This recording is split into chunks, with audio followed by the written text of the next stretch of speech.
हमारी बीदर यूनिवर्सिटी पढ़ाई के साथ साथ स्टूडेंट्स के ऑल राउंड डेवलपमेंट को बहुत महत्व दे रही है। इसी सिलसिले में फिजिकल और मेंटल कैपेसिटी को बेहतर बनाने के मकसद से बीदर यूनिवर्सिटी के फिजिकल एजुकेशन डिपार्टमेंट के सहयोग से यूनिवर्सिटी ऑफ वेटरनरी साइंसेज के स्टेडियम में आज और कल पहले इंटर कॉलेज एथलेटिक्स गेम का बड़े पैमाने पर आयोजन किया गया।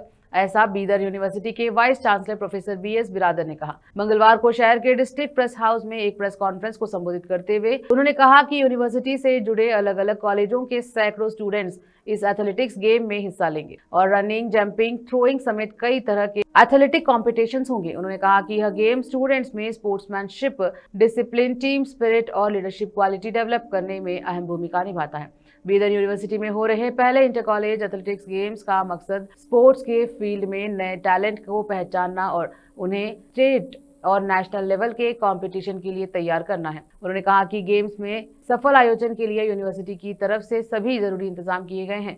प्रेस कॉन्फ्रेंस में यूनिवर्सिटी एडमिनिस्ट्रेशन और evaluation registrar doctor Parameshwar Nayak, Kavi Ratna, Kalidas first grade college के physical director Omkar Mashetty, Siddharth degree college के physical director Ravindranath Khuba, Godampalli residential college के physical director doctor Narasimha Kulkarni और अन्य मौजूद रहे। कैमरामैन पुष्पराज का कवरेज। ಇವತ್ತು ಪತ್ರಿಕಾಗೋಷ್ಠಿ ಕರೆಯಲು ಕಾರಣ ಏನೆಂದರೆ ನಾಳೆ ಅಂದರೆ 17 ಮತ್ತು 18ನೇ ಡಿಸೆಂಬರ್ದಂದು ಅಂತರ ಕಾಲೇಜುಗಳ ಒಂದು ಅಥ್ಲೆಟ್ಸ್ ಮೀಟನ್ನು ನಾವು ಬೀದರ್ ವಿಶ್ವವಿದ್ಯಾಲಯದಿಂದ ನಾವು ಮಾಡ್ತಾ ಇದ್ದೇವೆ.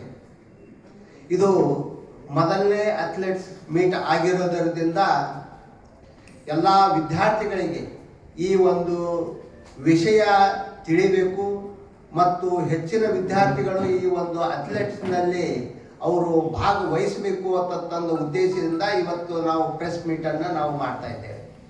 ಇದರ ಜೊತೆಗೆ ನಾವು ಈಗಾಗಲೇ ಎಲ್ಲ ಕಾಲೇಜುಗಳಿಗೆ ನಾವು ಸರ್ಕ್ಯುಲರನ್ನು ಹಾಕಿದ್ದೇವೆ. ಅವರಿಗೆ ರಿಜಿಸ್ಟ್ರೇಷನ್ ಮಾಡ್ಕೊಳ್ಳೋಕ್ಕೆ ಒಂದು ಸಮಯಾವಕಾಶವನ್ನು ಕೊಟ್ಟಿದ್ದೆವು.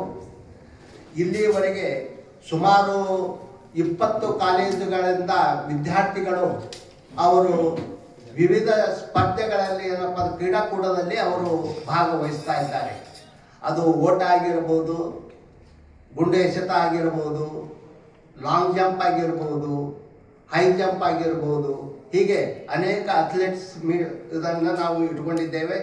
ಅದರಲ್ಲಿ ಸುಮಾರು 250ಕ್ಕಿಂತ ಹೆಚ್ಚಿನ ವಿದ್ಯಾರ್ಥಿಗಳು ಅದರಲ್ಲಿ ಭಾಗವಹಿಸಿದ್ದಾರೆ.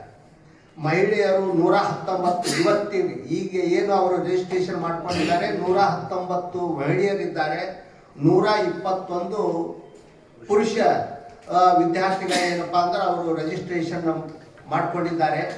ಇವತ್ತು ಸಾಯಂಕಾಲದವರೆಗೂ ಸಹಿತ ಇನ್ನೂ ಹಲವಾರು ಕಾಲೇಜುಗಳಿಂದ ಅವರು ಭಾಗವಹಿಸುವ ಒಂದು ನಿರೀಕ್ಷೆ ಇದೆ.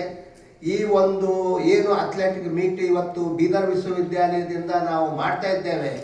ಯಾಕಂದರೆ ನಾವು ಪಠ್ಯಕ್ಕೆ ಅಷ್ಟೇ ಮಹತ್ವ ಕೊಡೋದಲ್ಲ, ಪಠ್ಯೇತರ ಚಟುವಟಿಕೆಗಳಿಗೂ ಮತ್ತು ಕ್ರೀಡೆಗಳಿಗೂ ಸಹಿತ ನಾವು ಒಂದು ಒತ್ತನ್ನು ಕೊಟ್ಟರೆ ವಿದ್ಯಾರ್ಥಿಗಳು ಏನಪ್ಪ ಅಂದರೆ ಆಲ್ರೌಂಡ್ ಡೆವಲಪ್ಮೆಂಟ್ ಆಗಕ್ಕೆ ಏನಪ್ಪ ಅಂದ್ರೆ ಸಾಧ್ಯ ಆಗುತ್ತೆ ಅನ್ನೋ ಒಂದು ಮನೋಭಾವದಿಂದ ನಾವು ವಿಶ್ವವಿದ್ಯಾಲಯ ಪ್ರಾರಂಭವಾದಾಗಿನಿಂದ ಏನು ಸೌತ್ ಝೋನ್ನಲ್ಲಿ ಅಸೋಸಿಯೇಷನ್ ಆಫ್ ಇಂಡಿಯನ್ ಯೂನಿವರ್ಸಿಟಿದಿಂದ ಏನು ಸ್ಪೋರ್ಟ್ಸ್ಗಳನ್ನು ಅವರು ಕಂಡಕ್ಟ್ ಮಾಡ್ತಾರೆ. ಸೊ ನಾವು ಸೌತ್ ಝೋನಿಗಾಯಿತು ಮತ್ತು ಬೇರೆ ಬೇರೆ ಕಡೆಯಿಂದ ಬೇರೆ ಕಡೆ ನಮ್ಮ ವಿಶ್ವವಿದ್ಯಾಲಯದ ವಿದ್ಯಾರ್ಥಿಗಳನ್ನು ಏನಪ್ಪ ಅಂದ್ರೆ ಸ್ಪೋರ್ಟ್ಸ್ನಲ್ಲಿ ಭಾಗವಹಿಸೋಕ್ಕೆ ಏನಪ್ಪ ನಾವು ವ್ಯವಸ್ಥೆ ಮಾಡಿ 2023-24ರಲ್ಲಿಯೂ ಅಮೃತ್ಸರಕ್ಕೆ ಹೋಗಿದ್ರು ಕಬಡ್ಡಿಗೆ ಮತ್ತು ಕುಸ್ತಿಗೂ ಸಹಿತ ಏನಪ್ಪ ಅಂದ್ರೆ ಹೋಗಿದ್ರು ಹೋದ ವರ್ಷ. ಈ ವರ್ಷ ಸುಮಾರು ಏನಪ್ಪ ಅಂದ್ರೆ 3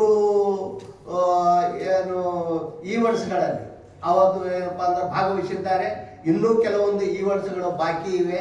ಇನ್ನೂ ಒಂದು 5-6 ಈವೆಂಟ್ಸ್ನಲ್ಲಿ ನಮ್ಮ ವಿದ್ಯಾರ್ಥಿಗಳು ಏನಪ್ಪ ಅಂದ್ರೆ ಇಂಟರ್ ಯೂನಿವರ್ಸಿಟಿ ಸ್ಪೋರ್ಟ್ಸ್ ಏನು ನಡೀತವೆ ಅದರಲ್ಲಿಯೂ ಸಹಿತ ಏನಪ್ಪ ಅಂದ್ರೆ ಭಾಗವಹಿಸೋಕ್ಕೆ ವಿಶ್ವವಿದ್ಯಾಲಯ ಎಲ್ಲ ಥರದ ಒಂದು ಸಹಕಾರವನ್ನು ಕಾಲೇಜುಗಳಿಗಾಯಿತು ವಿದ್ಯಾರ್ಥಿಗಳಿಗಾಯಿತು ನಾವೇನಪ್ಪ ಅಂದ್ರೆ ಇವತ್ತು ಕೊಡ್ತಾ ಇದ್ದೇವೆ.